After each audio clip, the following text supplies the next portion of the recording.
اس وقت بغداد شریف میں حضرت سیدنا بہلول دانا رضی اللہ تعالیٰ عنہ کے مزار مبارک پہ حاضر ہیں۔ آپ اپنے وقت کے ایک بڑے یونیک قسم کے بزرگ اور صوفی تھے، اللہ کی محبت میں مست رہتے۔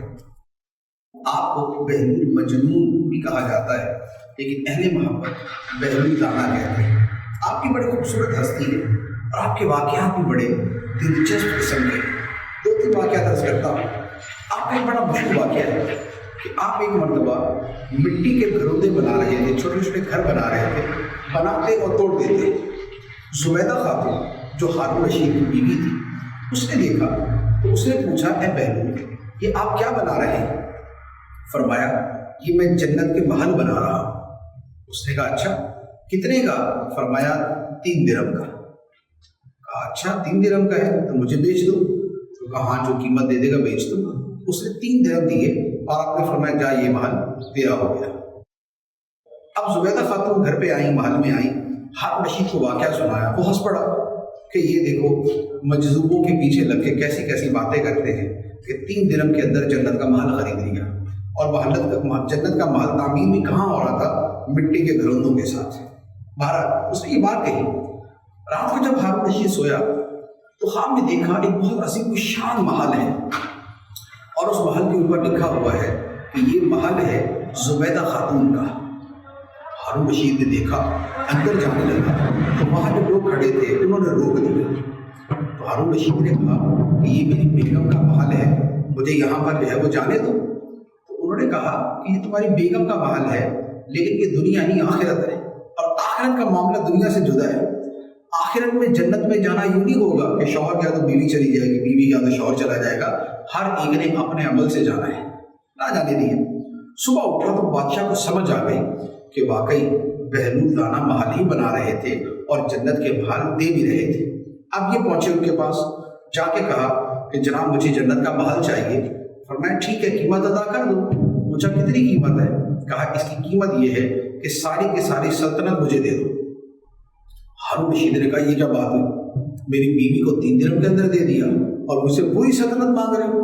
فرمایا، تیری بیوی نے مال بن دیکھے خریدا تھا اور تو مال کو دیکھ کے آیا ہے۔ وہ افسردہ ہوا، لیکن پھر اس کے بعد حضرت بہلول دانا نے فرمایا کہ ٹھیک ہے، پہلے 3 درہم کے اندر تمہیں جنت کا محل دیتا ہوں۔ تو یوں بادشاہ نے 3 درہم پیش کر دیے۔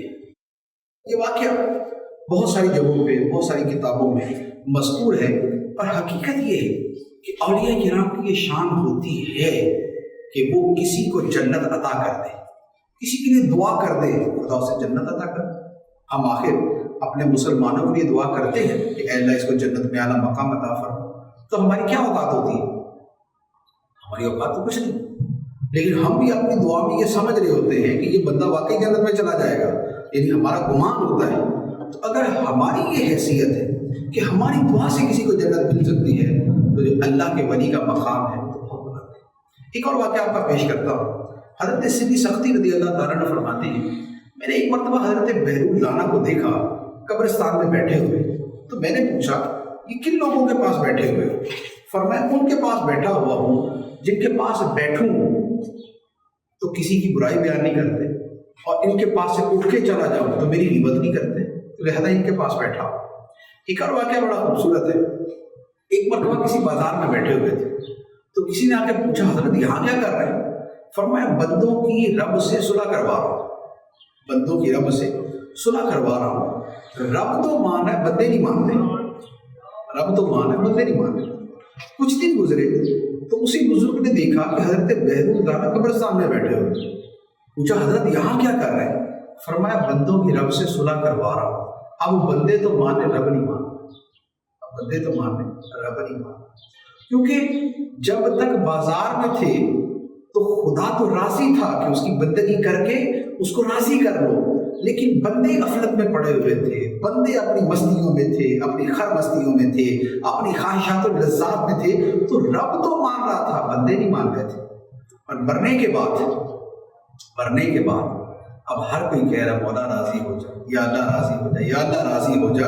اب بندے تو مان رہے ہیں، اب رب نہیں مان رہا۔ یہ سمجھانے کے لیے ایک بات کہی ہے، اور اس بات میں بڑی حقیقت ہے۔ اللہ تعالیٰ ہمیں دنیا کے اندر ہی اپنے احوال کی اصلاح کرنے کی توفیق عطا فرمائے. آمین بجاہ النبی الامین صلی اللہ علیہ وسلم.